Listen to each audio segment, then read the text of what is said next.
So in how many seconds you would do this? Sir, within 15 seconds. Whoa! Yes.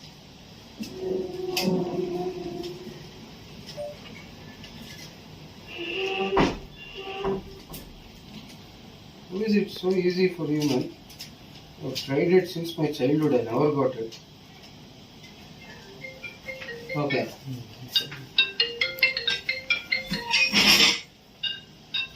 Okay.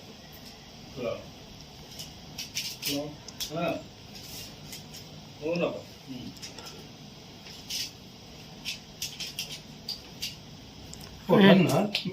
Oh. 10 seconds, sir. 10 seconds. Yeah. Congratulations, man. Sir, photo Keep it up. ಮಟ್ಟದಲ್ಲಿ ನಮ್ಮ ಸಂಸ್ಥೆಯಲ್ಲಿ ವಿದ್ಯಾಭ್ಯಾಸ ಮಾಡ್ತಾ ಇರ್ತಕ್ಕಂಥ ವಿದ್ಯಾರ್ಥಿಗಳು ಇವತ್ತು ದಾಖಲೆ ಮೇಲೆ ದಾಖಲೆಯನ್ನ ಮಾಡ್ತಾ ಇರ್ತಕ್ಕಂಥದ್ದು ನಿಜವಾಗ್ಲೂ ಸಹ ನಾವೆಲ್ಲರೂ ಮೆಚ್ಚಲೇಬೇಕಾದ್ದು. ಕೆಲವೊಂದಷ್ಟು ದಿನ ಮುಂಚೆನೇನೆ ಚಿಕಿನ್ ಸಾಗರ್ ಅಂತಕ್ಕಂಥ ವಿದ್ಯಾರ್ಥಿ ಈ ದಾಖಲೆಯನ್ನ ಮಾಡಿದ್ದನ್ನ ನಾವು ನೋಡಿದ್ದೇವೆ. ಈಗ ನಮ್ಮ 10ನೇ ತರಗತಿಯಲ್ಲಿ ವಿದ್ಯಾಭ್ಯಾಸ ಅಂದ್ರೆ 9ನೇ ತರಗತಿ ಮುಗಿಸಿ 10ನೇ ತರಗತಿಗೆ ಹೋಗಿರ್ತಕ್ಕಂಥ ವಿದ್ಯಾರ್ಥಿ ಅನುದೀಪ್ ರವರು ಸಹ ಪಿರಮಿಡ್ ಕ್ಯೂಬ್ ನಲ್ಲಿ ಮತ್ತೊಂದು ವಿಶ್ವ ದಾಖಲೆಯನ್ನ ಮಾಡಿ ಈ ಸಂಸ್ಥೆಯ ಹೆಸರು ಮತ್ತು ಚಿಕ್ಕಬಳ್ಳಾಪುರಕ್ಕೆ ಗರ್ವಿಸ್ತಕ್ಕಂಥ ರೀತಿಯಲ್ಲಿ ಸಾಧನೆಯನ್ನ ಮಾಡ್ತಾ ಇದ್ದಾರೆ. ನಿಜವಾಗ್ಲೂ ಸಹ ತುಂಬಾ ಸಂತೋಷ ಆಗ್ತದೆ. ಈ ಒಂದು ಎಳೆಯ ವಯಸ್ಸಿನಲ್ಲಿ ವಿಶ್ವದಾದ್ಯಂತ ಹೆಸರನ್ನ ಮಾಡಿ ವಿಶ್ವದಲ್ಲೇ ಒಂದು ಛಾಪನ್ನ ಮೂಡಿಸ್ತಾ ಇರ್ತಕ್ಕಂಥ ಇಂಥ ವಿದ್ಯಾರ್ಥಿಗಳು ಇನ್ನು ಮುಂದಿನ ದಿನಗಳಲ್ಲಿ ಉನ್ನತ ರೀತಿಯಲ್ಲಿ ಸಾಧನೆಗಳನ್ನ ಮಾಡಲಿ. ವಿಶ್ವದಾದ್ಯಂತ ಚಿಕ್ಕಬಳ್ಳಾಪುರದ ಹೆಸರನ್ನ ಇದೇ ರೀತಿ ಹೆಚ್ಚಿಸ್ತಾ ಇರಲಿ. ಅವರ ಪೋಷಕರಾದಂಥ ಅನಿಲ್ ರವರು ಮತ್ತು ಶ್ರೀಮತಿ ಅವರಿಗೆ ವೈಯಕ್ತಿಕವಾಗಿ ಮತ್ತು ಸಂಸ್ಥೆ ವತಿಯಿಂದ ನಿಮ್ಮೆಲ್ಲರ ಪರವಾಗಿ ಅವರಿಗೆ ತುಂಬ ಹೃದಯದ ಧನ್ಯವಾದಗಳನ್ನು ಅರ್ಪಿಸ್ತೇನೆ. ಯಾಕೆ ಅಂದ್ರೆ ಬಹುಶಃ ಪೋಷಕರಿಗೆ ಇಂಥ ಸಂದರ್ಭದಲ್ಲಿ ಅದು ಪುತ್ರೋತ್ಸಾಹ ಅಂತ ಇರ್ತೀವಿ ನಾವು. ಪುತ್ರೋತ್ಸಾಹ ಮಕ್ಕಳು ಹುಟ್ಟಿದಾಗಲ್ಲ, ಈ ರೀತಿ ಸಾಧನೆಗಳು ಮಾಡಿದಾಗ ನಿಜವಾದ ಪುತ್ರೋತ್ಸಾಹ ಸಿಗ್ತಕ್ಕಂಥದ್ದು. ಆ ಇಬ್ಬರು ಪೋಷಕರು ಇವತ್ತು ತುಂಬಾ ಗರ್ವದಿಂದ ಹೇಳ್ಬೋದು, ನಮ್ಮ ಮಗ ಇವತ್ತು ವಿಶ್ವದಲ್ಲೇ ಒಂದು ಸಾಧನೆಯನ್ನ ಮಾಡಿದ್ದಾನೆ ಅಂತ. ಅಂತಾರಾಷ್ಟ್ರೀಯ ಮಟ್ಟದಲ್ಲಿ ಈ ರೀತಿಯಾದಂತಹ ಸಾಧನೆಗಳು ಇನ್ನೂ ಹೆಚ್ಚಾಗ್ಲಿ.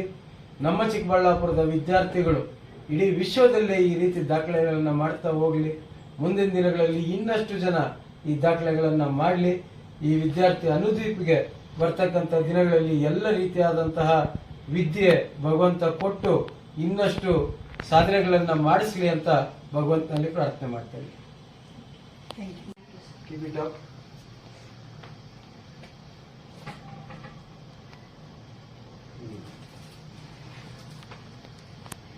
Congratulations. Thank you.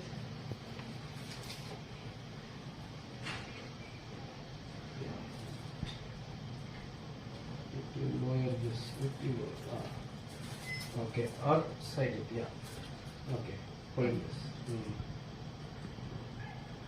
My name is Anudeep. I'm studying in 10th standard. I'm going 10th. I completed my 9th standard in Shigaving School, and I have done a world record for 12 seconds of solving a pyramid cube in Worldwide Book of Records. And with my support of my parents and chairman sir and principal sir and head of the schools, I achieved this one.